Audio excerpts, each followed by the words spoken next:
भाई आपने जो वादा किया था उसमें कितने वादे पूरे हुए, इसकी लिस्ट आप तैयार रखिए कौशल कांत जी। मैंने थोड़ी देर पहले शिक्षा का स्वास्थ्य का बजट बताया था, 28,000 करोड़ से ऊपर का था। इस साल 29,000 करोड़ से ऊपर का है। हेल्थ का बजट बताता हूं संजीव कौशिक जी, हेल्थ का बजट इस बार 1,12,898.97 करोड़ है, अब तक का सर्वाधिक, पिछले साल से 13% ज्यादा।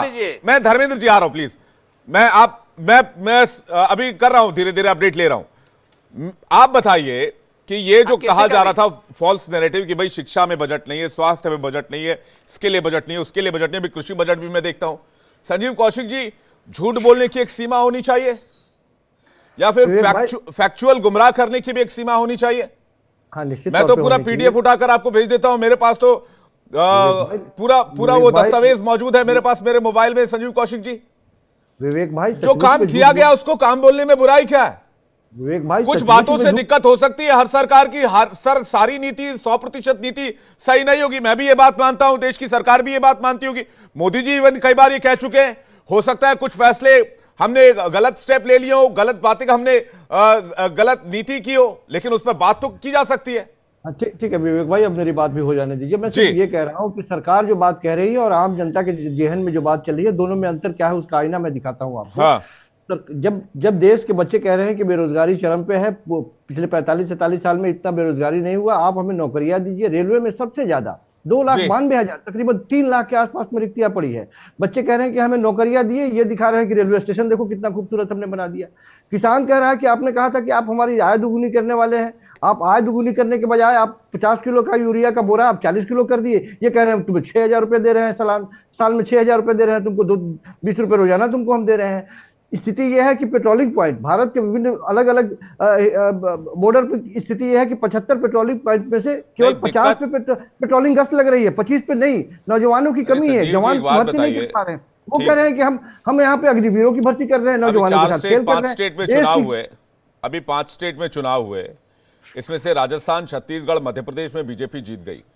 अगर ये नीतियां इतनी खराब थी, वहां कोई सीएम फेस नहीं था, अगर इन मामलों से लोगों को इतनी दिक्कत थी जैसा कि आप लोग बता रहे हैं, अगर इन चीजों से लोग इतने ही परेशान थे, महिलाएं परेशान थी, किसान परेशान था, युवा परेशान था, बुजुर्ग परेशान था, हर आदमी परेशान था, तो भाई इनको स्टेट बाय स्टेट में विक्ट्री देने का क्या मतलब है?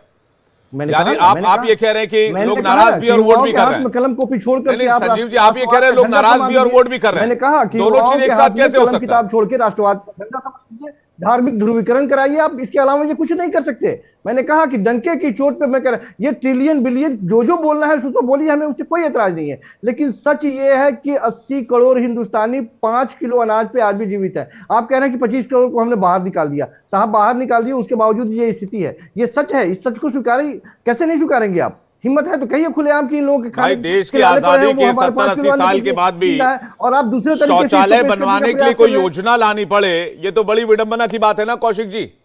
और शौचालय बनवाने के लिए योजना बताइए, घर बनवाने की योजना समझ में आता है, 80 करोड़ लोगों को राशन देना पड़े। मैं मानता हूं कोविड उसमें एक बड़ा मुद्दा था। कोविड की वजह से बहुत लोगों के रोजगार गए थे, बहुत लोगों के सामने रोजी रोटी की दिक्कत थी, तो 80 करोड़ लोगों को राशन देने का फैसला किया गया। तो कोविड लेकिन अगर लोगों को डे वन से आत्मनिर्भर बनाया गया होता, आत्मनिर्भर भारत होता, तो क्या ये स्थिति होती? मेरे दिल पे हाथ रख के जवाब दीजिए। देखिए, मैं सीधी बात कहता हूं, पूछ रहा हूं कि अब की बार मोदी सरकार बहुत हुई महंगाई की मार, क्या महंगाई से निजात पा लिया हमने? भ्रष्टाचारियों पर मोदी सरकार ने काबू पा लिया है। सारे भ्रष्टाचारी एक एक करके भारतीय जनता पार्टी की तरफ शिफ्ट होते हुए दिखाई दे रहे हैं। कौशल कांत मिश्रा जी, इसके बाद दानिश कुरैशी आपके पास आ रहा हूं। कौशल कांत मिश्रा जी, मैं सिर्फ केपीएमजी की रिपोर्ट बताना चाहता हूं 2005 से 2006 की, जिसमें ये कहा था कि भारत की ग्रोथ रेट नेगेटिव में है 9%। खुले में शौचालय की वजह से वर्ल्ड बैंक की रिपोर्ट ये कहती है कि बलात्कार होते थे और उस समय करीब करीब 39% आबादी केवल शौचालय का इस्तेमाल करती थी, बाकी नहीं करती थी। वही रिपोर्ट आज ये कहती है कि 2019 में शौचालय 100% अवेलेबल है सारी महिलाओं के लिए।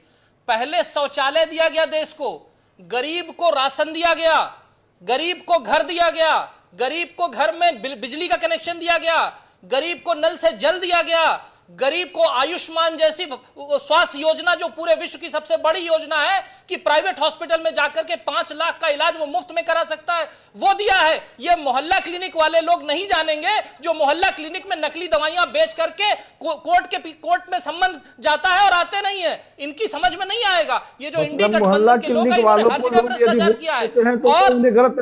अरे सुन लीजिए आज हमारा इंडिया जो है चौथा, मैं हर जगह की बता रहा हूं, चौथा ऑटोमोबाइल प्रोडक्शन में है जर्मनी को पीछे छोड़ के, तीसरा इलेक्ट्रिकल प्रोडक्शन में है जो रूस को पीछे छोड़ के, सेकंड नंबर पे है मोबाइल वियतनाम को पीछे छोड़ करके, स्टील प्रोडक्शन में जापान को पीछे छोड़ करके, टेक्सटाइल में इटली को पीछे छोड़ करके, चीनी उत्पादन में नंबर 1 है। कौन कौन सी लिस्ट बताता जाऊं, हर चीज गरीब को दी गई है। और जो आपने भारतवर्ष को जातियों में बांटने की प्रयास कीजिए, केजरीवाल को जेल में डालने का प्रयास कीजिए, तमाम मंत्रियों को आप जेल में डाल दीजिए, लेकिन एक-एक करके लगातार दिल्ली के हर एक सेक्टर से आपको बात दिखा दिया दिल्ली की सरकार। भाई बोलने देंगे ये संजीव जी, बोलिए प्लीज। मैं सिर्फ ये, और हमारे मित्र बोल रहे थे AIMIM के कुरैशी साहब, मैं उनको ये बताना चाहूंगा, हम मुस्लिम का विरोध नहीं करते कुरैशी साहब, लेकिन जो मुस्लिम का तुष्टीकरण करके देश का बंटाधार किया गया है इतने सालों में, हम उसको हाईलाइट करते हैं।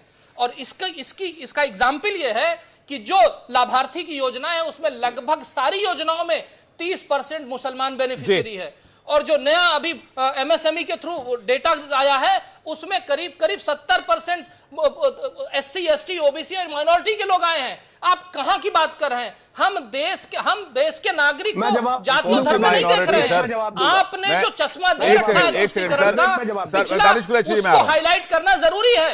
ये बताना जरूरी है कि पिछली सरकारों ने किस तरीके से मुस्लिमों को केवल अब स्केपगोट बनाया, उनके ऊपर राजनीति की और उनको सबसे पिछड़ा बना के रखा। जिस तरह की रिपोर्ट आई उसके बाद भी कि उनमें यह कहा गया था ना कि वो SC ST से भी पीछे है। जब सब कुछ उनके लिए हो रहा था, माइनॉरिटी का बजट बढ़ रहा था, माइनॉरिटी के लिए सारा दिल खोल कर खर्चा किया जा रहा था, तो जो फेक एनरोलमेंट किए जाते थे, जो 1 रुपया चलता था और 85 पैसा रास्ते में खत्म हो जाता था, ठीक है, दानिश कुरैशी जवाब दे रहे हैं। दानिश कुरैशी जी जल्दी। हम लोग सबका साथ, सबका विकास, सबका प्रयास और सबके विश्वास के साथ देश के एक नागरिक को आइडेंटिफाई कर रहे हैं। हम उसमें हिंदू मुसलमान नहीं कर रहे हैं। और आखिरी चीज बोल रहा हूं, टेंपल की बात की आप, देश के GDP का 2.3% मंदिर की इकोनॉमी से आता है। ये मेरा डेटा नहीं है, NSSO का डेटा है।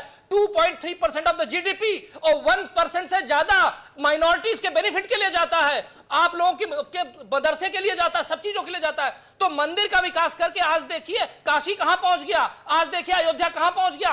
मंदिरों के साथ जो डेवलपमेंट हो रहा है आप उसको देखिए, आप उसके द्वारा GDP को देखिए, आप उसमें हिंदू मुसलमान देख रहे हैं, हम उसमें केवल विकास देख रहे हैं। अच्छा आप सुनिए, देखिए कौशल साहब, आपने बहुत सारा दे दिया, मुसलमानों को बता दिया।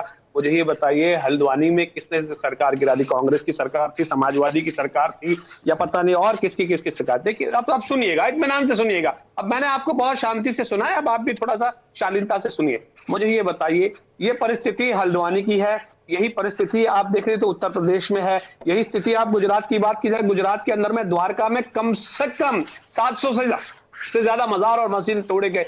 दिक्कत क्या है, मुझे ये बता दीजिए कि आपको क्या परेशानी है? आपकी क्यों सुबह मुसलमानों के अलावा हो नहीं पाती? आप जो आंकड़े की बात कर रहे हैं, चलिए मैं 1 मिनट के लिए वो मान लेता हूं। मुझे ये बता दीजिए, आपके पास कितने मेंबर ऑफ पार्लियामेंट मुसलमान है? ठीक है, जल्दी से कौशल जी का जवाब ले लेते हैं, वक्त सीमित है। कुरैशी जी वक्त सीमित है, एक बार आंसर ले लेते हैं जल्दी से। रिप्रेजेंटेशन की जब हम बात करते हैं तो आप जीरो हो जाते हैं। आप सुविधाओं की बात करते हैं, प्रोपोर्शनल रिप्रेजेंटेशन कहां है हमारा? जी ठीक है, रिप्रेजेंटेशन की बात करें कौशल खान जी। रिप्रेजेंटेशन की बात कर रहे हैं तो हमारी तरफ से अब जितने माइनॉरिटीज हैं उनको शामिल किया जा रहा है। आप माइनॉरिटी आयोग में देखिए, उसमें लाया जा रहा है। और जब भी और चुनाव में, यहां सारे पॉलिटिकल लीडर्स बैठे हुए हैं, चुनाव में विनेबिलिटी देखी जाती है।